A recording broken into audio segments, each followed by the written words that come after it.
Europe 1, le journal de l'écho. Toute l'actualité économique avec Éric Le Boucher. Bonsoir Éric. Bonsoir Nicolas. La bourse de Paris remonte. Oui, en nette reprise, plus 1,62%, 4899 points, presque les 5000. Et c'est grâce à la Banque Centrale Européenne. Une dépêche de Reuters évoquait les différentes hypothèses d'accélération de sa politique monétaire.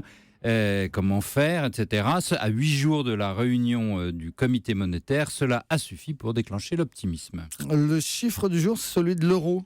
L'euro qui a aussi profité, mais en sens inverse, de la BCE, c'est-à-dire qu'il est repassé sous les 1,06 à 1,0587 en fin d'après-midi. C'est son taux le plus bas depuis le 13 avril et la monnaie unique se rapproche ainsi de son plus bas de l'année, 0,492. La bonne nouvelle du jour.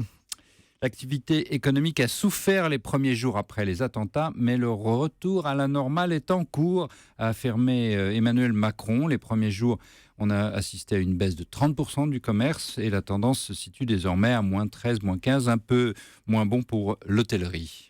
Alors le fait du jour, Éric Le Boucher, c'est l'État qui doit faire face à de nouvelles dépenses, notamment militaires, et il va donc falloir couper dans d'autres dépenses. Oui, l'impasse est d'une ampleur absolument inédite, 7 milliards d'euros pour boucler le budget de cette année, conformément à la loi de finances qui a été votée 3 fois plus que les années précédentes. Alors, il y a effectivement le financement des opérations extérieures de la défense, 625 millions d'euros, ce qui porte les crédits des OPEX à 1,1 milliard d'euros cette année, plus du double des crédits prévus.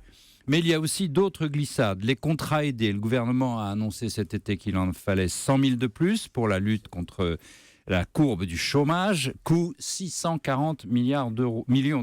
Même chose pour les hébergements d'urgence, 224 millions d'euros, etc., etc.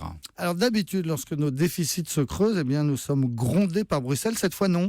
On a l'impression que Paris a un feu vert de l'Europe pour dépasser son budget de la défense. Feu vert, je suis vraiment pas sûr, parce que Bruxelles n'a quand même pas accepté la phrase de Hollande, comme quoi le pacte de sécurité l'emporte sur le pacte de stabilité. Le dérapage français de la défense n'est qu'un prétexte, en fait. Il est 650 millions d'euros, je vous l'ai dit pour cette année. Le dérapage global est 10 fois plus gros, ce qui signifie que le gouvernement a de réelles grandes difficultés à tenir les dépenses dans la norme approuvée par le Parlement. Il se crée même comme une suspicion sur les chiffres de Bercy et Bruxelles ne veut évidemment que s'en soucier gravement. Merci beaucoup, le journal de l'écho signé Éric Le Boucher.